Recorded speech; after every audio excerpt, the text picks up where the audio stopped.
Ce soir, dans le MAC spécial élection présidentielle au Mali, on parle économie, emploi, coût de la vie. Rien de mieux qu'un marché pour sentir la vitalité économique à Bamako.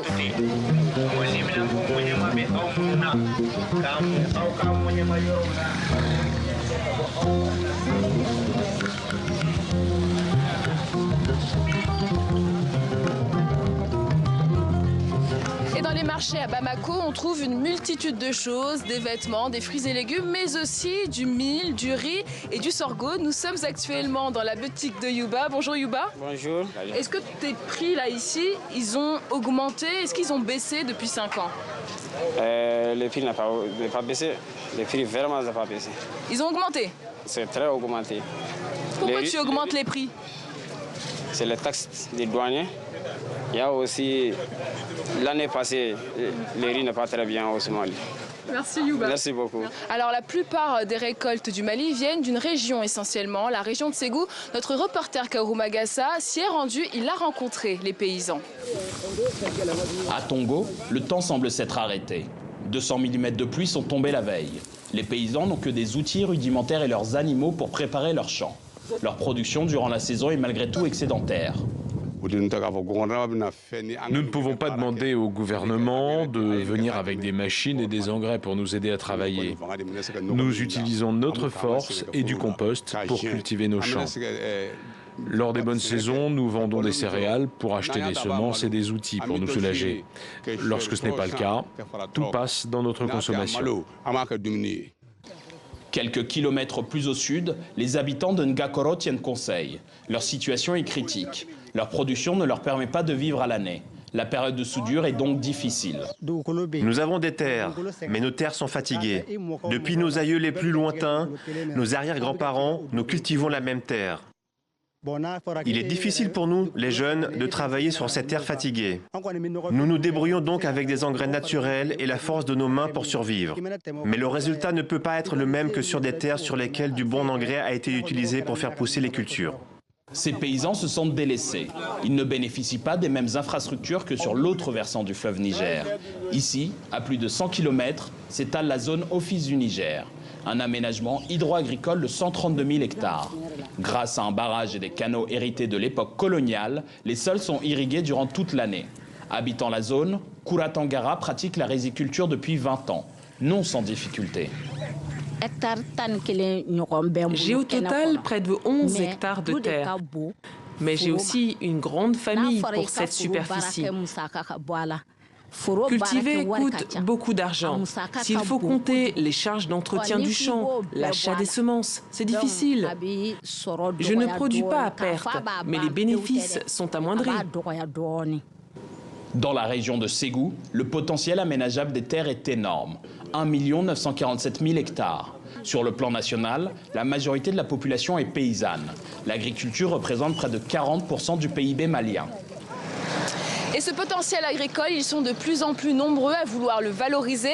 Nous avons rendez-vous dans le quartier de Faladier avec Mariam Sissé, à 27 ans. Elle a ouvert une épicerie uniquement avec des produits locaux. On y va.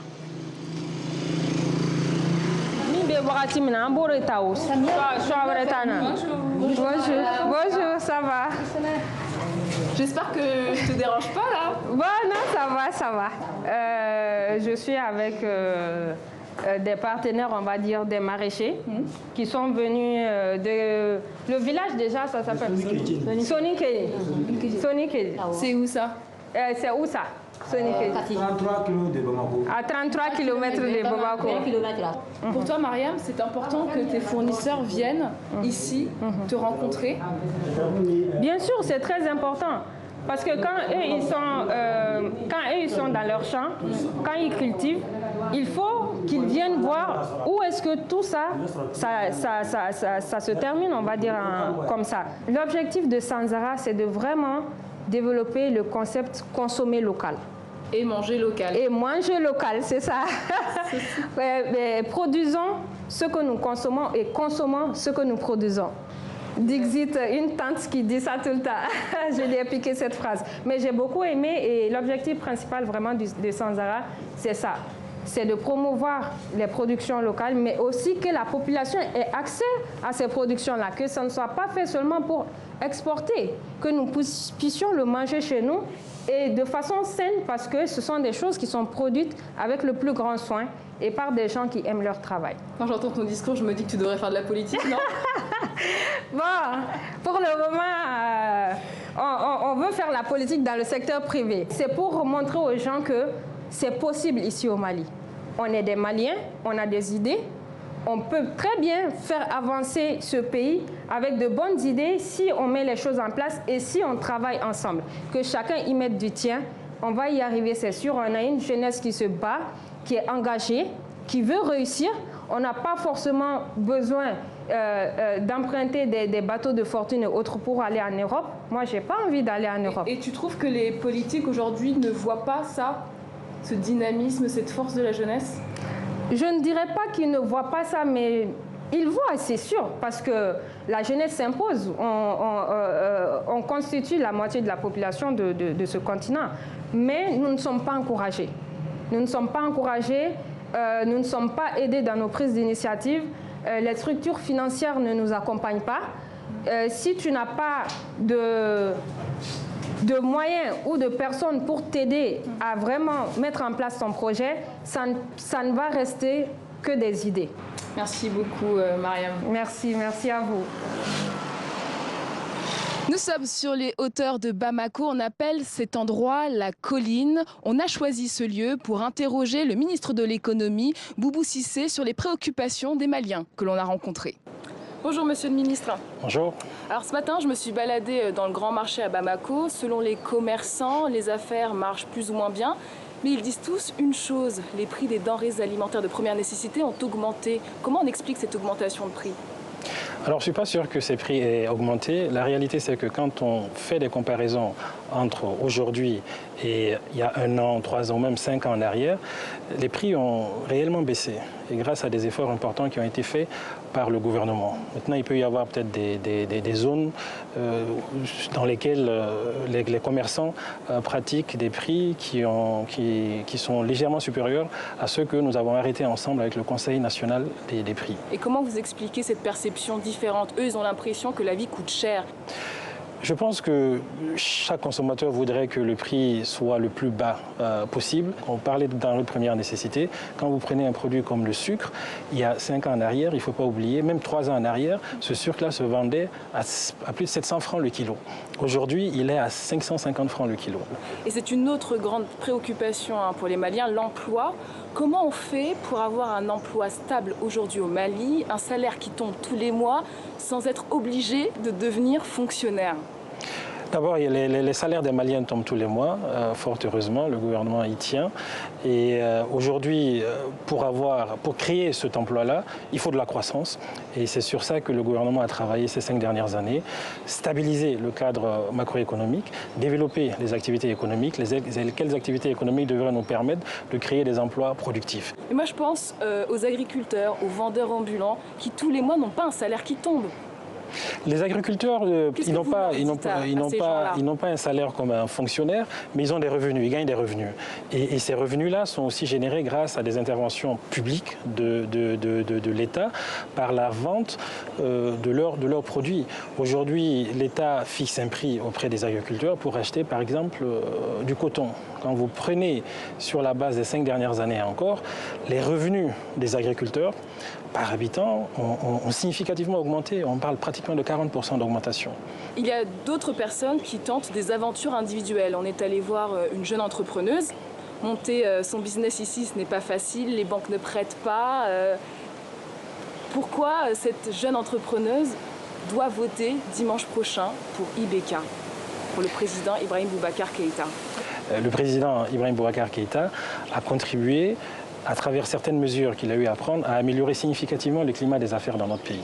Cette jeune entrepreneuse, si elle est aujourd'hui installée, je suis sûr qu'elle a pu créer sa société en l'espace de 3 jours aujourd'hui, grâce à l'existence d'un guichet unique au niveau de l'Agence pour la promotion des investissements. Ceci était impossible il y a 5 ans. Il y a 5 ans, les statistiques disaient qu'il fallait 33 jours pour créer une société au Mali. Aujourd'hui, nous sommes à peu près à 3 jours. Merci Boubou Cissé, ministre de l'économie, d'avoir répondu à nos questions. C'est un plaisir. Merci. Merci bien. Comme il se doit dans une campagne, il est important d'avoir tout tous les points de vue. Nous sommes avec Thiébile Dramé, directeur de campagne de Soumaïla Cissé. Bonjour. Nous allons aborder les questions économiques ensemble. Alors si vous deviez choisir une proposition dans le programme de votre candidat, Soumaïla Cissé, pour que le pouvoir d'achat des Maliens augmente, ce serait laquelle? Il a dit « Je supprime la taxe sur le bétail ». Le Mali est un pays, le deuxième pays d'élevage en Afrique, après le Nigeria. Nous avons des millions de têtes de bovins, d'ovins et de caprins. Donc les propriétaires, les éleveurs n'auront plus à payer des taxes sur les têtes d'animaux qu'ils ont. Vous imaginez que ça va augmenter leur pouvoir d'achat forcément. Et toujours sur cette question de pouvoir d'achat, nous avons rencontré le ministre de l'économie. Il affirme que le prix des denrées alimentaires a baissé. Vous êtes d'accord avec ça, vous? Il est peut-être le seul à se rendre compte de cela. Demandez aux ménagères, demandez aux chefs de famille, demandez aux femmes chefs de famille. Ils ont du mal à joindre les deux bouts parce que la situation économique et financière du pays est extrêmement difficile. Demandez aux opérateurs économiques qui attendent l'apurement de la dette intérieure. L'État leur doit de l'argent, l'État ne les paye pas. Cela asphyxie leurs activités et asphyxie l'économie du pays. Donc on parle de programme, tout va se jouer un dimanche, on est à 4 jours du premier tour. Alors vous dénoncez des fraudes, vous contestez le fichier électoral. Est-ce que cette question du fichier électoral sera réglée d'ici dimanche? Nous le souhaitons vivement. Vous savez, nous sommes une opposition très responsable. Pendant 5 années, nous n'avons rien fait pour fragiliser notre pays. Nous nous sommes comportés de façon responsable. Nous avons mis dans la rue des centaines de milliers de personnes. Il n'y a pas eu une ampoule cassée, pas une branche d'arbre arrachée. Cela veut dire l'esprit de responsabilité qui nous caractérise et la conscience claire que notre pays vit des moments difficiles et que nous devons nous comporter en responsables. Nous aurions aimé que ceux qui sont au pouvoir, ceux d'en face, aient le même esprit de responsabilité. Cela les aurait conduits à éviter de tripatouiller le fichier électoral. Parce que imaginez si nous n'avions pas découvert cette fraude informatique, qu'ils ont reconnue d'ailleurs.